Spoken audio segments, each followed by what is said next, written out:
All right, everyone. So here, just I'm trying to cover this cardiovascular applied physiology, which I think is relevant. We will discuss some interesting topics related to cardiovascular physiology. These topics and these concepts may be more relevant for an intensivist or fellows who are working in intensive care, but they are quite interesting physiology in general.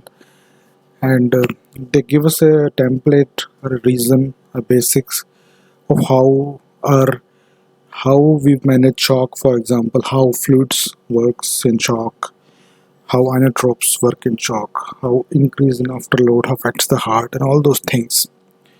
So we will discuss a little bit about venous return, some vascular and cardiac function curves, their importance, and then we'll look at the pressure volume loops of the ventricle and their application, and then a little bit of about ventriculo arterial coupling and what we can derive, what parameters we can derive from that, and what can be helpful. So first of all, venous return. Venous return is a very important part of the overall cardiovascular physiology. So basically, in a steady state, we can assume that the venous return should be equal to the cardiac output. So I'll just move to the pen. I must move to the pen here. Yes. So venous return is not always equal to flow or cardiac output, but in steady state it should be like this. Anyway, so venous return, basically we can understand these terms. I'll just explain a little bit. Many of you must be familiar with these terms. This venous return is actually the value is given by the difference of the mean systemic filling pressure minus the right atrial pressure, which is the or can be measured. We measure it as central venous pressure. The difference of this, that is defines the pressure gradient for the filling of the right heart. So the difference between the peak, the mean systemic filling pressure in the venous side divided by the right atrial pressure, which is supposed to resist the filling of the heart, divided by the overall resistance to venous return. This resistance to venous return is determined by the overall resistance of the venous system, the arterial system, multiplied by the capacitance of the arterial system divided by the total capacitance of the system. So actually we can understand it better. For example, if we take this model of pump, this is an idealized model. For example, like if you have a veno-arterial ECMO here, simplified. So a heart acts as a pump, and then you have two sides. We have the arterial side, then there is the aorta, then the arteries. There is some resistance in the peripheral smaller vessels, then veins, then the blood flows in. This is the venous side, right atrium, venous veins, and coming back to the heart. So actually, as blood moves out of the pump, the flow rate of the cardiac output, the Q, it increases. As the blood, more of the blood, suppose the whole of the blood is taken as a single unit, so more of the blood will then, as the cardiac output increases, the more of the blood will then lie into the arterial system at the expense of the venous system. So this venous pressure will fall as more of the blood is going into the arterial system. So in this closed system, actually this Q is equal, this flow Q is equal to the venous return, and the determinants of this process, again as I explained, will be the capacitance of the arterial system, the capacitance of the venous system. At the maximum level of flow, Q at a certain level, suppose it increases to a maximum Q, the PI and the arterial blood volume will both be high, and the right atrial pressure will be low, the venous pressure will be low. There will be a point reached where a further increase in the flow, further forward flow at the expense of the fall in the venous system, or a decreased right atrial pressure, suppose you can say, will not be possible, because the pressure in the venous side reaches a critical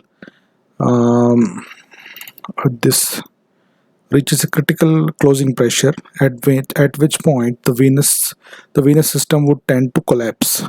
So a further decrease in the RAP will not be possible, and this gradient will not be able to system will not be able to increase this gradient any further. At that point we have reached the maximum flow. So basically this is a way to understand how venous return works. Let's look at a few more things. What do we mean by the vascular function curve, or these are also known as the venous return curves. Here basically we are looking at how the venous return varies along with the change in the right atrial pressure. So it is, we are plotting the venous return on the y-axis, and here we have the RAP or the CVP on this axis, and how this varies. So what is the relationship between these two values in various systems? That is how we are going to discuss this. We have discussed that the critical closing pressure for the forward flow, the venous pressure decreases to a certain level, and it cannot, at a critical closing pressure, there is further drop in the RAP is not possible. So look at these two curves here. These are the venous return curves. Basically these were all physiological curves, and these experiments were done by Guyton, and these are described in detail in the books by Guyton, and a lot of literature is available now.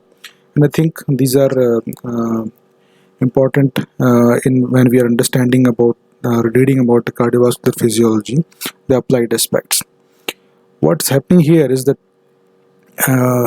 here on x-axis we have the venous pressure or right atrial pressure, and on the y-axis we have cardiac output as well as the venous return values. Here basically, suppose here we can see as the venous pressure is falls, as we have seen in the formula, venous return is P mean systemic filling pressure minus the RAP, the right atrial pressure or the venous pressure. So as this reading continues to decrease 8 to 10, and the venous return increases to a point. This is the maximum. At this point it plateaus. Here typically at around -2 or 0 it plateaus. So further fall in the decrease in the RAP is not possible. So that was the maximum venous return that can be achieved. When you have volume depletion, then the venous return falls and the RAP also falls. Suppose we load the volume, or constriction happens, then there will be an increase in the flow at the expense of a slight increase in the right atrial pressure. Similarly here, arterial constriction, this pressure will decrease. This pressure is converging at this point, which is the peak mean systemic filling pressure. This value the pressure in the mean systemic filling pressure is an arbitrary value, or it is supposed to be an idealized or an average value in the venous system if there is no flow state. In a steady state or a no flow state, suppose what would be the pressure, at which point the pressure would equalize in the venous system. So it is little bit more towards the venous side, because the venous side has a lot more blood as compared to the arterial side. It's more distensible. So that is the peak. Again I'm saying peak, it's the mean systemic filling pressure. Right, but here we see one more thing. There are two things in this graph that we can see. This is this line here is depicting the venous return, and these points describe the cardiac output.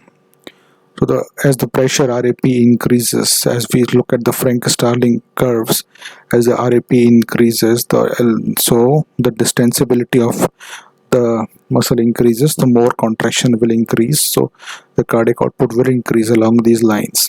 And there is an intersection of the venous return curve and the cardiac output or the cardiac function curve, and these intersection points mark the steady state of the cardiovascular system. So ideally, at some point, suppose we take this point, the venous return should be, at some point the venous return should be equal to the cardiac output. So we'll look at it in detail furthermore. Yeah, this is another simplified method. When there is no flow, the pressure in the right atrial side will drop to a minimum value that would be the mean systemic filling pressure, and this is the critical closing pressure. A further increase in venous return is not possible because the right atrial pressure is dropped enough. Further drop in the right atrial pressure is also not possible beyond this point. Now, moving to the cardiac function curves, these are a bit easier to understand because we have all read about them a lot repeatedly. This is a reverse of the vascular function curve. Here we are looking at cardiac output as a function of the CVP or the RAP. So this is the baseline, and there is a sloping, this is steep slope point at which a small increase in the CVP leads to increase in the cardiac output. After a certain point, it plateaus. In a failing heart, the pressure capacitance of the right atrial pressure will be decreased. So pressure buildup will be more, but a variable or a similar fall increase in the cardiac output will not be there. So pressure will keep on increasing, or the flow will come down into the right. So this is basically working on this is just the explanation of the Frank-Starling mechanism. Again, in the steep portion here, this is corresponding to that as the venous return also increases, that the cardiac output also increases in this steep portion. This is again limited by the afterload, the contractility, and the heart rate. So how do these curves interact? We have seen again, we can superimpose these curves. If you look at this one here, we are having this cardiac output curve, and this is the venous return curve. And with increased resistance, again, if you see the steady state point, intersection of the point at which the cardiovascular system is operating, comes down. So the efficiency of the system is less. For more pressure, less flow is available, and here this is the baseline state, at which point suppose the venous return is ideally equalized to the cardiac output. That is what we want. This is again an example of the superimposition of the venous return curves and the cardiac output curves. I think there will be one more. Yeah, this one more figure here. You have some values also. It's a bit more easier to understand. Venous return or cardiac output. Two things we are plotting here on the y-axis. This is the cardiac output. This is the venous return. So as the right atrial pressure decreases along these lines, suppose from 10 to 6. So say 10, the venous return increases, keeps on increasing until it reaches a certain value. Until it reaches a certain value beyond which it cannot increase further because of the collapse. This is the peak. This is the mean systemic filling pressure increases due to increase in volume. When we give fluid, two things happen. When we have a shock state, when we give fluid, two things happen in the venous side. There is a unstressed volume and a stressed volume. There are two ways. So you want to increase, when you want to increase the venous return, you want to increase two things. You have to increase the peak, this mean systemic filling pressure. You can increase it by two things. Either you give fluid, so more of the unstressed VU changes to V stressed volume. Stressed volume, you give more volume on top of the volume which is already there. Suppose in septic shock there is a venodilatory state, the capacitance is increased and the veins are dilated, so the systemic filling pressure is reduced. So when you give extra fluid, it will agitate the fluid which is already lying there, and the stressed volume will cause increase in the systemic filling pressure and the gradient will increase. Or the other thing is you can give noradrenaline or vasoconstriction you can do, so the mean systemic filling pressure will increase and the gradient will increase. There are two ways that this operates. So here you see this is how the steady state operates. With increasing preload, you get an increase and the curves, this intersection point goes up, which means that you're getting more flow for the same pressure. With a decrease in efficiency, increase in afterload, this intersection will go down. Now look at the comparison. This here we have a cardiac cycle, and at the bottom we have the volume pressure loop of the left ventricle. For understanding physiology, we take the left ventricular volume pressure loop, but actually there are a few differences between right and left ventricular volume pressure loops. So this is a very simple to understand. not very difficult. Again, let's see. Again, there are two phases here. This BC is systolic and diastolic phase. Systolic and diastolic phase. Okay. Say point. We will look at these points A, B, C, and D. This point A, this point B. Suppose here, what's happening is this is the left ventricular pressure against time. So from say point 1 to 2, your mitral valve is closed. This is the isovolumetric contraction phase. There is no change in volume. The volume is same. This is the volume here charted here. The volume is here is, you can see this line is constant, but pressure has gone up. This corresponds here to this line B. From say this is the end diastolic point. From this end diastolic point, the mitral valve has closed. Now the pressure has started building up. This is the isovolumetric contraction phase. The pressure will build up to a point until when it will exceed the aortic, the valves will open and the ejection will happen. So you will get ejection phase. These are two until a point D3 here. So you will get here at this point, you can see as this pressure is increasing here, similarly this pressure is increasing here along this line, but no change in the volume is happening. This volume is constant. Here the volume is constant. As the aortic valves open, this pressure, the ejection phase happens, increases, ejection happens. So pressure also increases to a point after which as the blood volume is dropped, the pressure will also drop and aortic valves will close. At the point where aortic valves will close, the relaxation phase will happen. So you can see the diastole starts from the point D or point 3. At this point, you'll see this isovolumetric relaxation phase. Here, the pressure will continue to fall, but the volume again will remain constant. Here, you can see along this line 3 to 4, this volume is constant, but the pressure is continuing to fall. At this point, this is the end systolic volume. This is the, I think it's mentioned here, end systolic volume and diastolic volume. And we have a lot of information we can get from this loop. This whole area under the pressure volume loop gives us the stroke volume. This gives us the stroke volume, and this end systolic minus end diastolic volume, this gives us the stroke volume. So how it varies, we'll have to look at that. Again, a few more things. The filling occurs along this line. This is the end. Filling occurs along this line. This is the end diastolic pressure volume relationship. This is important for the diastolic filling. And this line here is end systolic pressure volume relationship. This is the systolic filling. This gives us an idea about the contractility, and the slope of this ESPVR tells us about how, whether increasing fluid or increasing entropy, whether it's helping or not helping.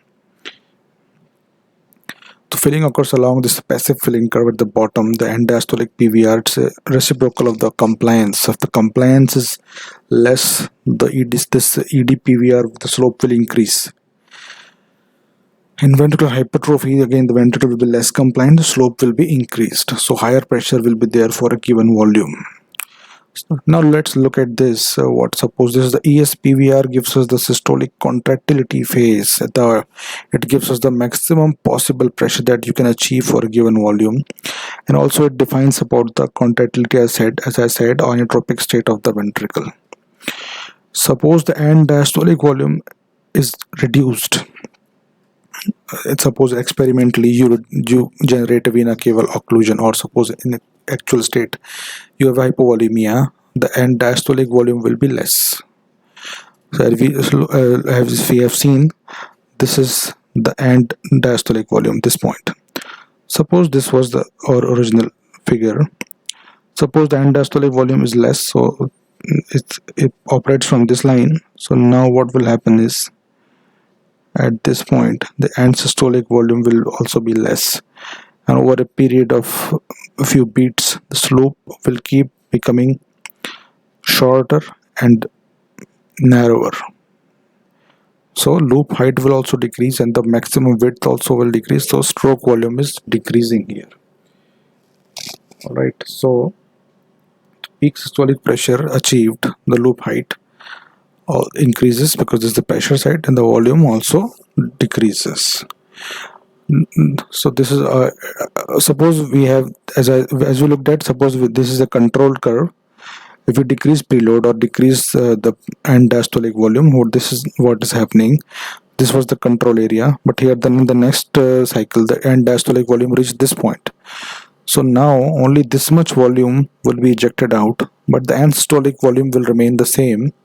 However, this whole curve will become a little bit narrower, so the stroke volume will reduce. Suppose you increase preload, or you increase the, what will happen? The end diastolic filling will happen, increase. So end diastolic volume here is increased, so now ventricle will be able to eject.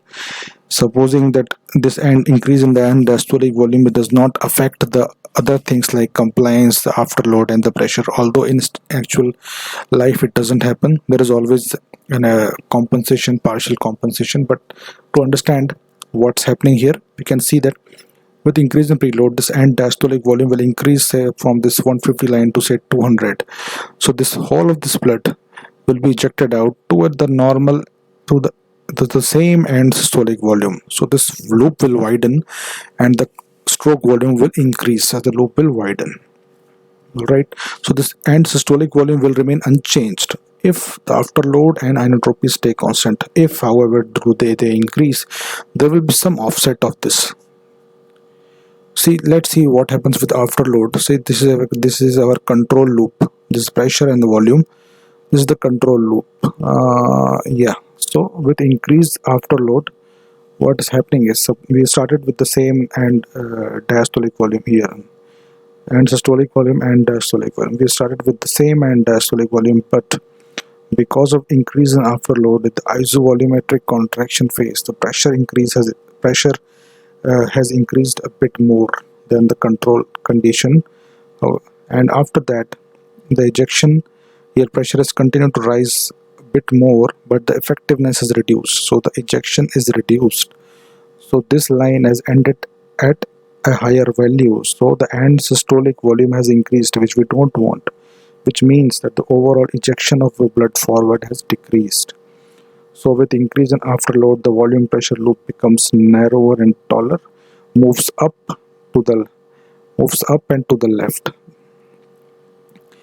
With decrease in afterload, however, from the same end diastolic volume, the more the pressure drop will be less, pressure increase will be less, and it will be easier for the ventricle to eject this blood. So the ventricle will be able to eject a larger amount of this blood, so the end systolic volume will reduce. In other words, this loop will widen, this area would increase, and the ejection fraction or the stroke volume will increase. But increase afterload, because of the pressure, this loop will become taller, but the ends and narrower, so it will go up. It will not go up and left, it will go up. So let us see with what happens with inotropy. Again, we have this control pressure volume loop. This is the end systolic and diastolic. With decrease in inotropy, the effectiveness of contraction will be less. So somehow some pressure will be generated, but this ejection will not be that effective. So again, the end systolic volume will increase. So ultimately, this loop has become narrower. So with decrease in inotropy, this loop has gone to the right, and it has become narrower. So it is the overall ejection fraction or stroke volume has reduced. However, when you increase inotropy, there will be more ejection. Ventricle will be able to eject more of the blood without too much increase in the contract in the pressure, and more of the blood will be ejected. So end systolic volume will reduce. In other words, more of the blood has been ejected out, or the cardiac output has improved. So with increased inotropy, this volume pressure loop curves goes to the left. Again, here you can see here these lines. This end systolic pressure volume relationship defines the contractile state of the ventricle in a control state. Suppose with decrease in entropy, the slope has increased. With increase in entropy, the slope will increase.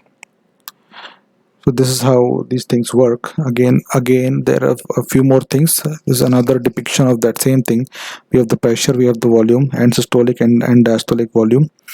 with the same phases here. This the filling is happening around the end diastolic pressure volume. This is the filling happens along this line.